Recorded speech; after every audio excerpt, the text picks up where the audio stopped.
Hey guys, welcome to a new comic book read. Today we're talking about Justice League Dark number 15. So let's jump into what happens.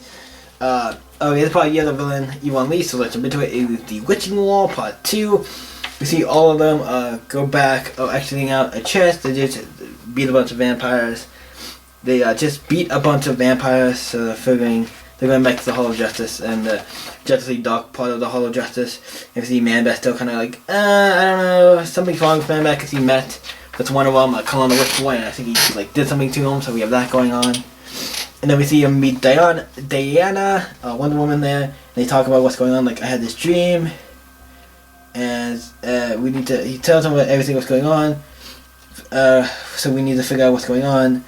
We have, about Helica and all the stuff, and the Parliament Tree Stone, like, yeah, it's real bad, it's going on right now, real bad stuff. So he's like, Bimbo, please help him, I need you. Swamp Thing, I need you to go talk to the Parliament Tree, figure out what's going on. I need Bobo,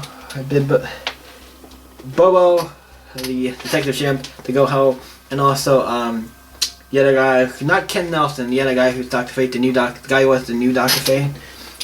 Carl, I forget who his name is, he goes with him to help.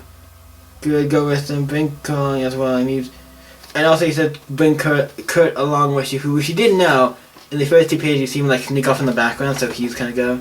Yeah, where the heads of the back go off to anyway, what Detective Shimp says, and then Wonder Woman goes off with Zatanna and Dr. Fate, and they like, well, he's like, I talked to your father in my dream and all the stuff, explaining what happened the last day we talked to Steve. And like, goes to the secret room, it's like my guy, and this, we see him, there's a way to keep all these super, like, I guess, I don't know if I want to say magic items, I think these are all just magic, to my knowledge these are all these items, but I believe all magic items, and it's like, hey, this is where we keep all the magic items, but they go back to a secret room in the very, very back. It's like, oh, that's where you kept the Helmet of Fate and the Cloak of Kerry, who was one of the other 2 guys they fought.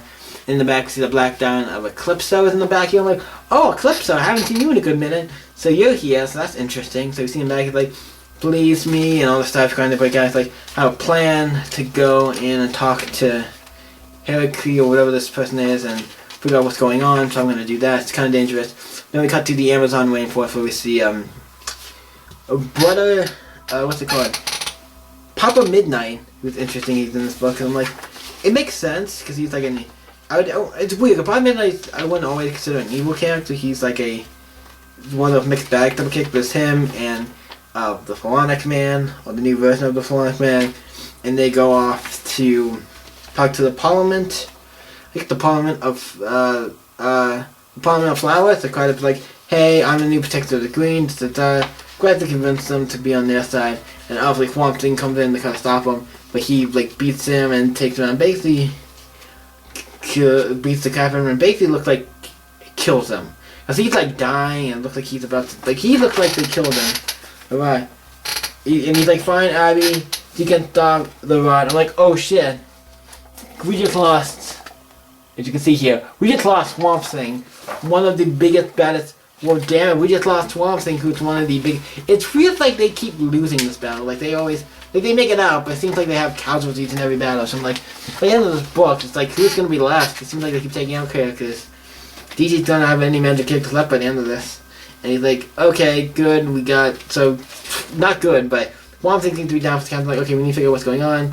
You get back to the others, it's more, and you know what, if you don't know who Abby is, the big character in the, she's a big character in the, the comics, in the Swamp Thing comics. So, if you don't know the Rot, Animal Man and him did this thing with the Rot. I don't know why you don't actually go to Animal Man, but great. But we see, then Kurt comes in, he's like, he has to see him, he has this arranged with to see him, he's like, I think I need to show you guys what's gonna be. He's like, Kurt, fight through this, man, stop, because they know he's not a bad guy. He's, because even the one Dr. Fate guy, like, he's been put on some type of spell, so he kind of knows, like, they know he's, like, under a spell.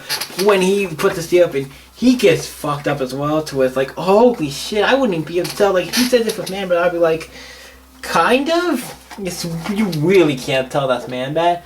Look at this shit. This is horror shit, I love it. So that's, like, something I would see, that makes horror movie shit look, against, not, it's, that makes stuff I've seen in horror movies go like, I've seen horror movies that don't even compare to the scenes have crazy shit. Even like It was not this crazy. I'm like, this is crazy some shit.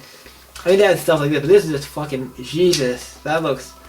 Ooh, it's good. Like, I love this book because always when they do like horror stuff, it's like all the horror stuff in this is like get the stuff that's like the villains, the monsters. They make them look like this, but all like fucked up and everything. It's like great. Same like with Swamp Thing when he was dying, he looked all messed up and this book is great. I'm just all I'm gonna say, James. This book is great. But then we cut to the Himalayan mountains because the book's not over yet. We still have a little more to go. And we have Solomon Grundy and Cullen the Witch Boy and his cat Tinkle. Who it's like, okay, so we're gonna go, and then they meet with the great Necnopolis. I'm going to see if there's any. I'm calling. I'm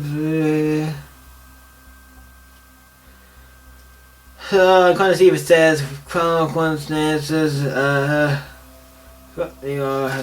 like, I'm trying to see if it says who. I don't know who. I don't know. It's just a great metropolis, but I don't know if that's who this guy is. We have this giant monstrosity. As you can't tell, they're at the bottom and they're really small. So it's like, yeah. So it's like, okay, and he brings up all these like skeletons and Solomon Grundy's fighting, but then they try to convince him to join their side. Same with the Parliament of Flowers, they're trying to get everything to join their evil side. And then we see Dr. Fate. Then we come back to the Hall of Justice with Dr. Fate and what's about Lisana doing some magic with the stones. One woman's in the pool beneath it, and then they do some magic to try to get her inside, and obviously Eclipse is trying to break out and try to get into him. And then so eventually one woman gets back to what he was during the Witching Hour event. I think it was called the Witching Hour, that was the event it was called.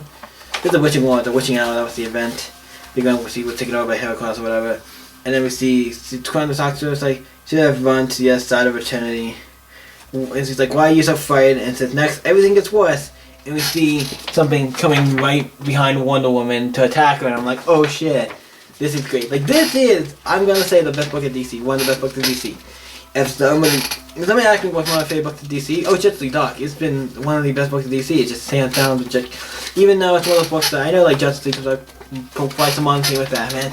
That doesn't mean they're great books, and I think that's one of the best books of DC. But this book has been epic. I love Justice League Dark. Jane Thompson the Fourth has been killing it, and the artists on it, who I think they've been, I don't know if it's been the same art for every issue, but the art has been fucking great on this book. So Jane Thompson the Fourth, you get a big yes sir. You make a fucking great book. Like you said, this is fucking great. So what do you guys think of Justice League Dark issue 15? Have you been enjoying the book? Let me know in the comments down below. Let's talk about it. You guys can always stay up. I can see you next video, guys.